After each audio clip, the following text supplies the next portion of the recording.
चीन के ऊपर प्रहार के खिलाफ भारत की रणनीति शुरू हो चुकी है। ये यूं कहें कि भारत की चीन पे सर्जिकल स्ट्राइक एक तरीके से शुरू हो चुकी है और सरकार ने इसका त्रिशूल यानी कि 3 तरीके से बदला लेने की प्लानिंग बनाई है कि किस तरीके से चाइना पर वॉर करना है। कूटनीतिक तरीके की हम बात करें तो कूटनीतिक तरीके के लिए आज चीन को 2 बड़ी मार पड़ी हैं। 2 बड़ी मार इसलिए पड़ी है, एक तो भारत अस्थायी रूप से सदस्य बन गया है यूएन का, वहीं दूसरी तरफ रेलवे में जो टेंडर था यानी कि जो चीनी कंपनियों को दिया गया था हिस्सा, वो भी कैंसिल कर दिया गया है। ग्लोबल टाइम्स में चीन का डर साफ नजर आ रहा है। ये चीन का सरकारी अखबार है और यहां लिखी बातों को चीन की सरकार की मंजूरी मिली होती है। और अब भारत की चीन के खिलाफ आर्थिक नाकेबंदी का डर चीन को सता रहा है। कुछ घंटे पहले अखबार में भारत को चीन के साथ साथ पाकिस्तान और नेपाल के बॉर्डर से भी जंग की धमकी दी गई थी। ग्लोबल टाइम्स ने लिखा, भारत एक साथ 3 देशों चीन, पाकिस्तान और नेपाल के साथ सीमा विवाद में उलझा है। पाकिस्तान चीन का एक भरोसेमंद रणनीतिक साझेदार है। नेपाल के साथ भी चीन के गहरे रिश्ते हैं। पाकिस्तान और नेपाल दोनों चीन के प्रस्तावित बेल्ट एंड रोड परियोजना में अहम साझेदार है। अगर भारत ने सीमा पर तनाव बढ़ाया तो उसे 2 या 3 फ्रंट पर लड़ना पड़ सकता है। भारत के पास इतनी सैनिक क्षमता नहीं है। ये भारत के लिए विनाशकारी हार साबित हो सकती है। और अब यही ग्लोबल टाइम्स कुछ घंटों बाद भारत से चीन के बहिष्कार को लेकर उठ रही आवाज दबाने की अपील कर रहा है। यानी कि संदेश साफ है और चीन का डर भी बढ़ता नजर आने लगा है। 2 दिन में मोदी सरकार के 2 एक्शन ने चीन को हैरान कर दिया। पहले टेलीकॉम और अब रेलवे ने चीन को बाय बाय कहा तो चीन की सारी अकड़ ढीली नजर आने लगी है।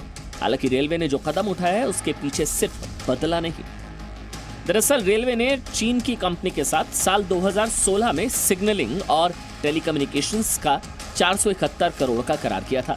ये करार Beijing national railway research and design institute of signal and communications group के साथ किया गया था।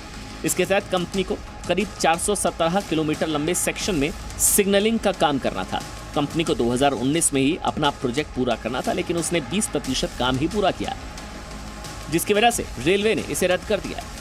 तो ये हम सब लोगों का, चाहे भारतीय रेल हो चाहे कोई भी ऑर्गेनाइजेशन हो, हमें पूरी कोशिश करनी चाहिए, सारे देशवासी को एक साथ मिलकर कोशिश करनी चाहिए कि आने वाले दिनों में भारत पूरी तरह से आत्मनिर्भर बने। हम ज़्यादा से ज़्यादा चीज़ें यहीं बनाएं और हम ज़्यादा से ज़्यादा अपने एक्सपोर्ट को बढ़ाएं और इंपोर्ट को बिल्कुल ख़त्म करें। इससे पहले बीएसएल ने भी 4G संसाधनों के अपग्रेडेशन के लिए चीनी प्रोडक्ट्स बैन कर दिए थे। यानी कि हिंदुस्तान का फैसला साफ है कि चीनी अब और नहीं। ब्यूरो रिपोर्ट, जी मीडिया। मेरे पीछे आप ये देख रहे हैं, ये ले सिटी है, ये ले टाउन। बहुत छोटी सी पॉपुलेशन है और बहुत छोटी सी पॉपुलेशन यानी कि यूं कहिए कि कुछ 100 घर सिर्फ नजर आ रहे होंगे। एक इतनी छोटी सी पॉपुलेशन पूरी दुनिया में क्या एक मुहिम बना सकती है? जी हाँ, मैं जिक्र कर रहा हूं चीन के खिलाफ मुहिम बनाने की।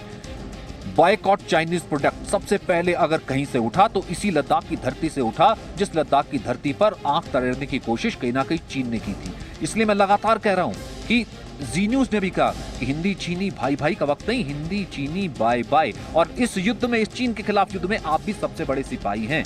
अगर आप भी चाहें, ऐसा नहीं है कि आपको फ्रंट पर आना है तभी जो है चाइना से आप बदला ले पाएंगे। इस फ्रंट के आप सबसे बड़े सिपाही ये हैं कि अब वक्त आ गया है चीन को उसी की हरकत से यानी कि उसी की तरह से सबक सिखाने का, यानी कि चीन को कंप्लीटली बैन करने का। और इसकी शुरुआत भी होगी है, रेलवे ने कॉन्ट्रैक्ट रद्द भी कर दिया है।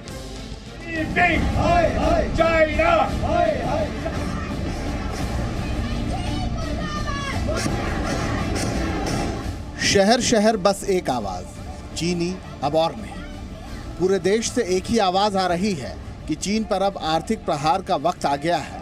हिंदुस्तान चीन की उस नस को दबाएगा जिससे चीन को सबसे ज्यादा तकलीफ होगी। चीन के लिए आर्थिक नाकेबंदी के असर कितने गहरे हैं वो इन आंकड़ों से समझिए। वर्ष 2018-2019 के आंकड़ों के मुताबिक भारत चीन के बीच हर साल करीब 6 लाख करोड़ रुपए का कारोबार होता है। इसमें चीन को भारत से करीब 5 लाख करोड़ रुपए मिलते हैं, जबकि भारतीय कंपनियों को करीब 1.25 लाख करोड़ रुपए सालाना की आमदनी होती है। एक अंदाजे के मुताबिक चीन हर दिन भारत से करीब 1348 करोड़ रुपए कमाता है, जबकि भारत महज 320 करोड़। भारत के रसोई घर से लेकर बेडरूम तक हर जगह चीन के सामानों की घुसपैठ है। चीन भारत को जो चीजें बेचता है उनमें मशीनरी, टेलीकॉम उपकरण और बिजली से जुड़े उपकरणों की बड़ी तादाद है। भारत में 72% स्मार्टफोन में चीन की हिस्सेदारी है। टेलीकॉम सामान में करीब 25%, स्मार्ट टीवी में 42 से 45%, नॉन स्मार्ट टीवी में करीब 7 से 9%, घरेलू इलेक्ट्रॉनिक सामान में करीब 10 से 12%, सोलर पावर से जुड़े सामान में 90% और स्टील में करीब 70% हिस्सेदारी चीन की है। जाहिर है चीन ने भारत के एक बड़े बाजार पर कब्जा जमाया हुआ है, लेकिन आज सवाल देश के सम्मान का है और ये सवाल हर हिंदुस्तानी को खुद से पूछना चाहिए कि क्या चीन का सामान ज्यादा जरूरी है या फिर देश का सम्मान। ब्यूरो रिपोर्ट, जी मीडिया। वो पहाड़ देख रहे हैं ना आप, यहाँ से कुछ 100 किलोमीटर ही है गलवान। ये सबसे नियरेस्ट पॉइंट है जहाँ पर जो है आना अलाउड है, यहाँ पर जहाँ पर आकर के हम कवरेज कर सकते थे। जब मैं जिक्र करता हूँ कि यहाँ से कुछ ही दूर है गलवान, तो यकीन मानिए कि कहीं ना कहीं सीना गर्व से चौड़ा हो जाता है ये सोच करके कि क्या वो शूरवीर रहे होंगे जो ठंड हड्डियां गला देने वाली उस ठंड में उस रात को चीन सा ऐसे मुकाबला किया होगा और उसके बाद देश के लिए हंसते हंसते कुर्बान हो गए होंगे।